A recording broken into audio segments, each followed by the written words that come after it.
Aujourd'hui, nous allons parler de la relation entre spectateur et l'œuvre d'art. Parfois, en tant que spectateur, nous perdons nos repères moraux, comme dans les œuvres présentes dans cette vidéo.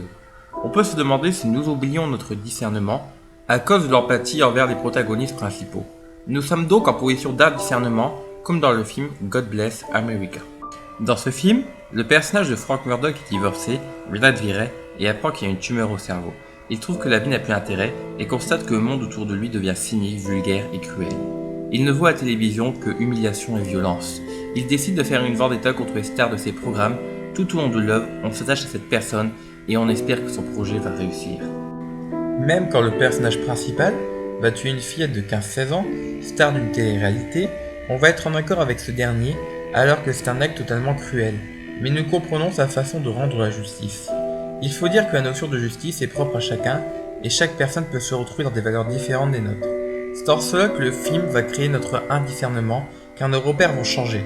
C'est une expérience dérangeante, mais l'œuvre la plus marquante avec cette notion n'est autre que Death Note. Je ne vais pas parler du manga, mais de l'anime, car je n'ai malheureusement pas pu lire l'intégralité du manga.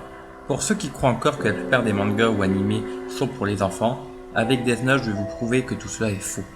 Cette œuvre est d'une grande maturité. La peine de mort, pour ou contre?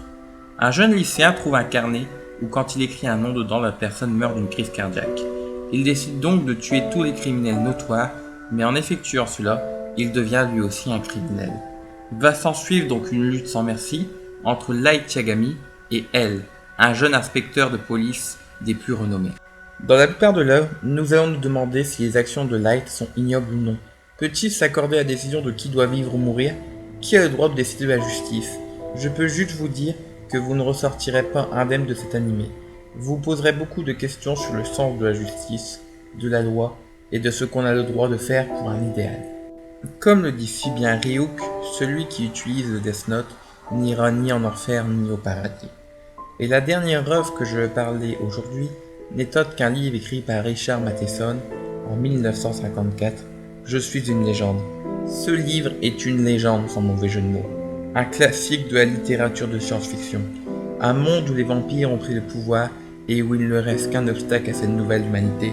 C'est Robert Neville, le dernier humain sur la Terre. On se demande, en lisant cette œuvre, si l'existence et le combat de Robert sont justes. Il ne représente qu'un vestige du passé. La normalité a changé pour se transformer en autre chose. Nous ne pouvons pas lutter contre le changement. Nous sommes face à deux mondes qui ne peuvent se comprendre. Toutes ces œuvres pour moi sont marquantes et vous apportent quelque chose. Ils vous permettront de vous poser des questions et mettre à mal la plupart de vos certitudes, et ça c'est vraiment important quand le divertissement permet en plus de vous apporter quelque chose.